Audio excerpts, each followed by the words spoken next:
tagpo, sa labas ng sinaunang haligi ng Diyos, napapaligiran ng malalaki at mahahabang batong tila buhawi na bumabaon sa loob. Sa labas ng buhawi, may mga lumilipad na sasakyang panghimpapawid. Sa loob ng malalaking bato, abala ang lahat sa loob ng tanggulan ng mga himig, nagpapalitan ng usapan habang papalapit ang mga sasakyang panghimpapawid.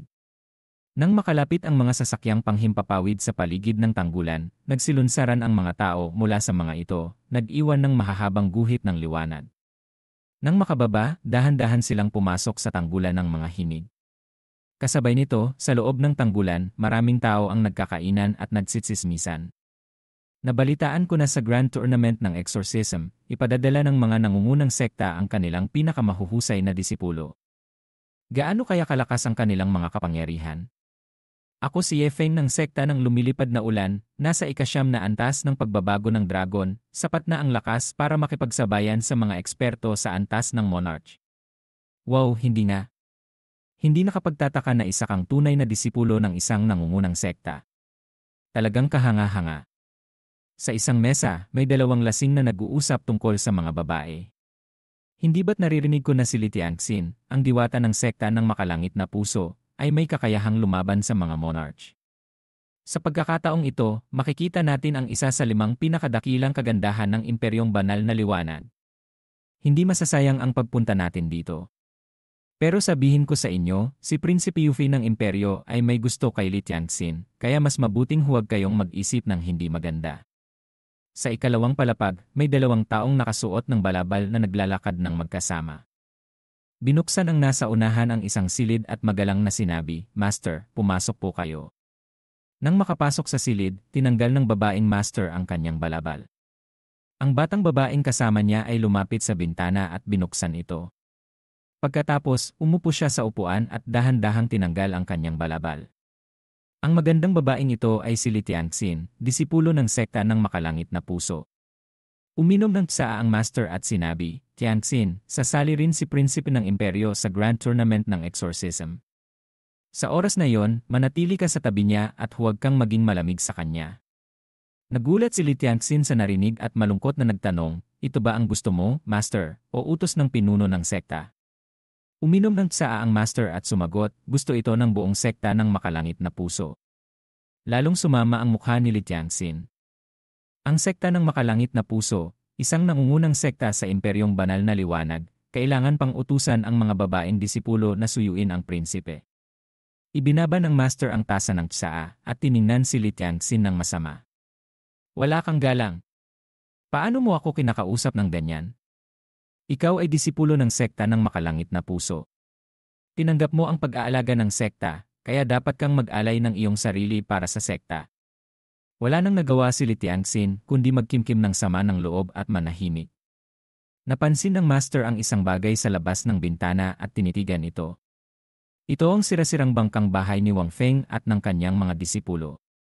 Hinamak niya ang sekta, gumagamit ng bahay kubo bilang kanilang lumilipad na sasakyang panghimpapawid at naglakas loob na gamitin ang salitang banal. Nakakatawa. Kasabay nito, nakatayo sina Wang Feng at Zhu Yuyan sa tuktok ng bahay kubo, tinitingnan ang ibaba.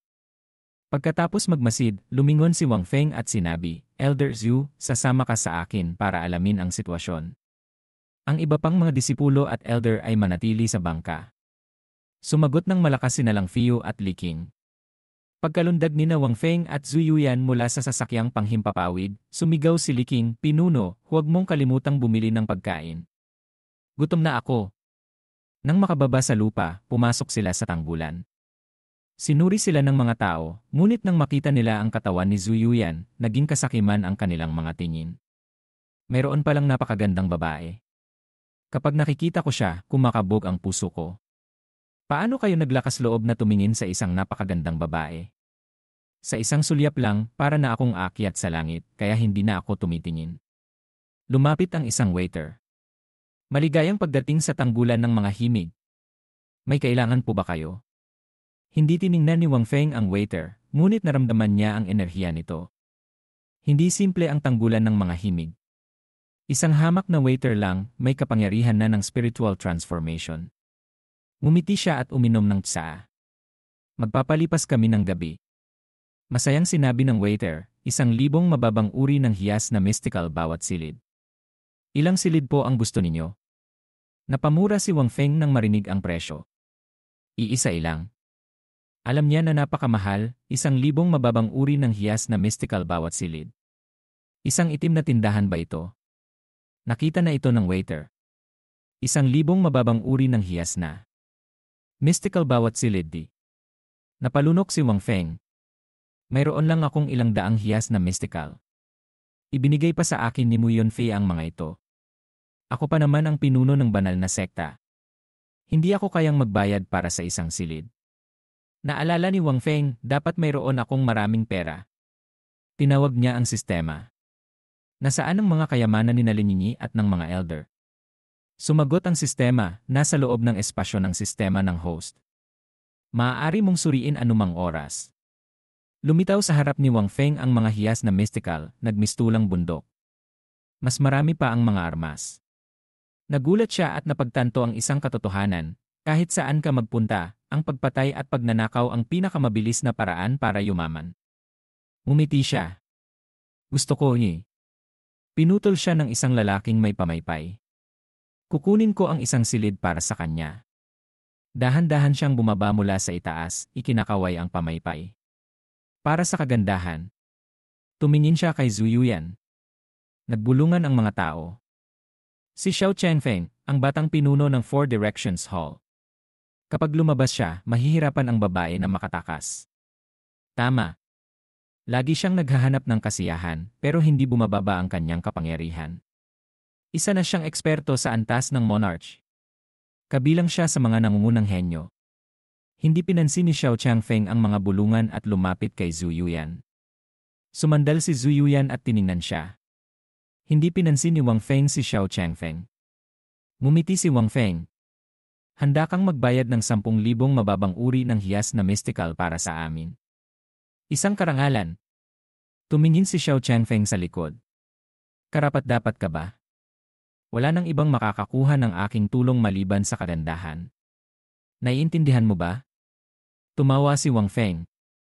Akala ko may makukuha akong kaunting pera sa isang sugar daddy. Isa ka palang mahirap. Nagulat ang mga tao. Naglakas loob siyang pagtawanan ang batang pinuno ng Four Directions Hall. Gusto na ba niyang mamatay? Galit na itinuro ni Xiao Changfeng ang kanyang pamaypay kay Wang Feng. Kapag lumabas ka sa tanggulan ng mga himig, sisiguraduhin kong mamamatay ka. Ngumisi si Wang Feng. Hindi ka naglakas loob na sumalakay sa tanggulan ng mga himig. Pawisan ang mga matatanda. Saan nanggaling ang taong ito? Ang tanggulan ng mga himig ay malalim sa 3 imperyo. Sino ang maglakas loob na sumalakay doon? Tinakpan ni Xiao Changfeng ang kanyang bibig gamit ang pamaypay. Ignorante. Hindi mo alam ang iyong limitasyon. Tumayo si Wang Feng at mumiti. Hindi ka naglakas loob pero ako, naglakas loob ako. Biglang sumuntok si Wang Feng sa tiyan ni Xiao Changfeng, bumagsak siya sa dingding at dumura ng dugo. Nagulat ang mga tao. Si Xiao Changfeng ay eksperto sa antas ng monarch. Paano siya hindi nakakilos? Napatumba siya sa isang suntok. Naglakas loob siyang sumalakay sa tanggulan ng mga himig. Nanginginig si Xiao Changfeng. Naglakas loob kang sumalakay sa akin sa tanggulan ng mga himig. Hinawakan ni Wang Feng ang ulo ni Xiao Changfeng at ibinagsak sa sahig, nabasag ang sahig. Kailangan ko pang pumili ng lugar para saktan ka. Sasaktan kita kung saan ko gusto,